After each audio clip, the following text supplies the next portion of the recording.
What's up, guys? This is Seville with another Marvel Legends MCU action figure review. And today, I'm going to talk about Captain Marvel herself, Carol Danvers, played by Brie Larson. This wave of figures is based on the upcoming solo movie that is her origin story. Other figures in this wave from the movie are Nick Fury, Talos, Yon-Rogg, and a jacketed version of Captain Marvel. But now, let's get her out of the box.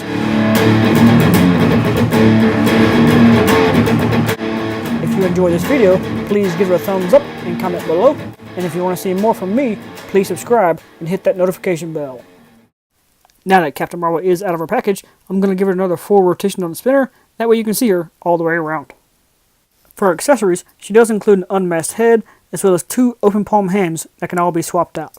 However, she does not include a Build-A-Figure piece. Hasbro has gotten into the habit of leaving those off of what they consider to be the main figures of each line. Now let's take a closer look at Captain Marvel. I really do like the overall look of this figure. A lot of the trim and what almost looks like circuitry is all sculpted in, instead of just being paint lines. But there honestly is just a little bit of paint spillage coming from some of the thinnest lines, such as the gold trim on her pants. But the thicker lines all look really good though. And as you can tell, it's all really shiny, almost metallic looking, which does help the character stand out overall. Now, to look at her accessories, the hands can be swapped out pretty easily, and so can the unmasked head. Even though I've seen some complaints about the face, I really don't think it looks that bad. But I will admit that it doesn't quite look like Brie Larson all the time. It does seem that some angles are better than others, especially when you compare it directly to the box art. But in the end, it's still close enough that you can tell who it should be.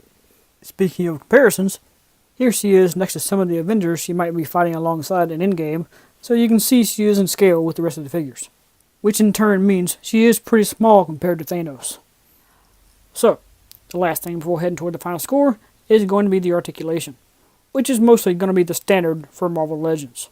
The head does turn side to side, but doesn't really offer anything up and down. The shoulders do spin all the way around, and they should move outward, but because of the shoulder pads being an additional piece to the sculpt, they can't really move outward very far. In fact, on this side, the shoulder pad has started to get caught up underneath the joint, instead of being fully on the outside like this would be.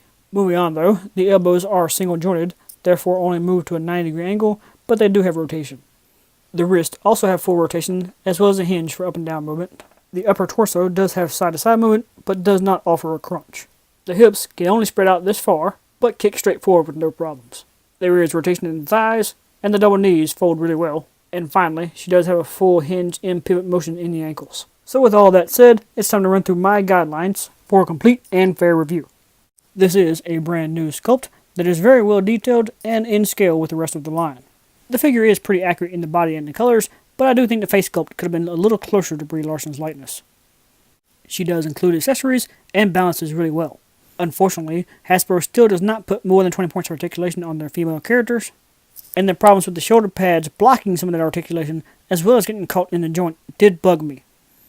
In general though, the roughly $20 price point is fair for Marvel Legends, and the figures should start becoming more and more available as the movie gets closer to its release, leading to a 7-star rating, meaning it is still worth owning for all fans of the character.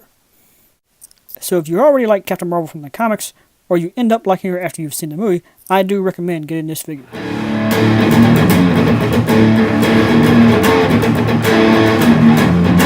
Thank you guys for watching, and if you like this video, Get over here! And subscribe to Civilian Collectibles.